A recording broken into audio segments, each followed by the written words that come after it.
चीन के खिलाफ कोई भी आवाज उठाता है, उसकी आवाज को दबा दिया जाता है।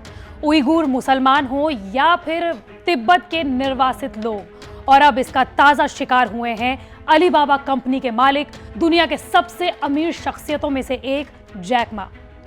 जैक मा की सबसे बड़ी गलती यह हुई कि उन्होंने चीन की सरकार और चीन के राष्ट्रपति शी जिनपिंग के खिलाफ आलोचनात्मक रवैया अपनाया। दरअसल पिछले साल यानी कि अक्टूबर 2020 में शंघाई में एक कार्यक्रम हुआ, जहां उन्होंने चीन के बैंक और साथ ही चीन की सरकार पर हमला बोलते हुए ये कहा कि चीन में अगर कोई अपना बिजनेस शुरू करता है और अपने बिजनेस में कुछ नया बदलाव करना चाहता है तो उसके प्रयासों को दबा दिया जाता है। उनके इस भाषण को चीन की कम्युनिस्ट पार्टी के ऊपर हमले के तौर पर देखा गया और उसके बाद से ही यानी कि नवंबर 2020 के बाद से ही जैक मा का कोई अता पता नहीं है। आपको ये बता दें कि दुनिया भर के अलग अलग अखबार हो, विशेषज्ञ हो या फिर बिजनेस टाइकून्स हो, हर कोई जैक मा का अता पता जानना चाहता है। ये जानना चाहता है कि जैक मा आखिर हैं कहाँ, लेकिन पिछले 2 महीनों से जैक मा की कोई खोज खबर नहीं है।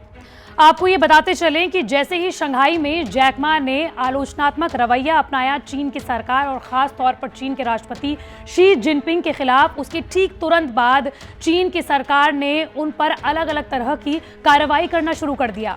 नवंबर 2020 में चीनी अधिकारियों ने जैक मा को जोरदार झटका दिया और उनके एंट ग्रुप के $37 अरब के आईपीओ को निलंबित कर दिया।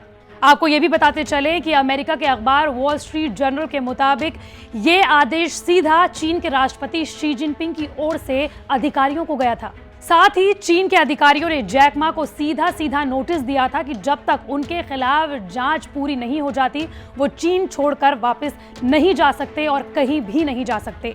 सोशल मीडिया पर जैक मा हमेशा से एक्टिव रहे हैं, लेकिन पिछले 2 महीनों से उनके तीनों अकाउंट जिसमें जैक मा हमेशा से एक्टिव रहे हैं उनमें कोई भी हलचल नहीं है और उसके बाद से ही लोगों ने ये पूछना शुरू कर दिया है कि आखिर जैक मा हैं कहाँ। दरअसल जैक मा अपना एक शो करते थे जिसका नाम था अफ्रीका बिजनेस हीरोज। इसमें वो जज के तौर पर थे और उसमें अलग अलग पैनलिस्ट भी थे। लेकिन इस शो का जब फाइनल था उससे कुछ दिनों पहले ही और उसके फाइनल से पहले ही जैक मा रहस्यमय तरीके से इस शो से लापता हो गए। साथ ही वो अपने सोशल मीडिया के अलग अलग अकाउंट से जहां पर वो एक्टिव रहा करते थे वहां से भी गायब हो गए। यही नहीं, शो से उनकी तस्वीर को भी हटा लिया गया। अलीबाबा समूह के प्रवक्ता ने कहा कि जैक मा शेड्यूल के विवाद के कारण जजों के पैनल के हिस्सा नहीं है, लेकिन ये कोई पहली दफा नहीं है जब चीन ने अपनी दमनकारी नीतियों का इस्तेमाल किसी शख्स के खिलाफ किया हो। उइगर मुसलमानों के समर्थन में जितने भी लोगों ने आवाज उठाई, चीन ने उनके खिलाफ दमनकारी नीतियों का इस्तेमाल किया। इसके अलावा अलग अलग वो लोग जो कि बिजनेस टाइकून थे और जिन्होंने चीन की दमनकारी नीतियों के खिलाफ अपनी आवाज उठाई, उनके खिलाफ भी चीन ने सख्त रवैया अपनाया और अब इसका ताजा शिकार जैक मा हुए हैं। इससे पहले शी जिनपिंग की आलोचना करने वाले प्रॉपर्टी बिजनेसमैन रेन झिंकियांग लापता हो गए। उन्होंने कोरोना को सही तरीके से निपटने के लिए शी जिनपिंग को मस्खरा बताया था। इसके बाद उन्हें 18 साल के लिए जेल भेज दिया गया।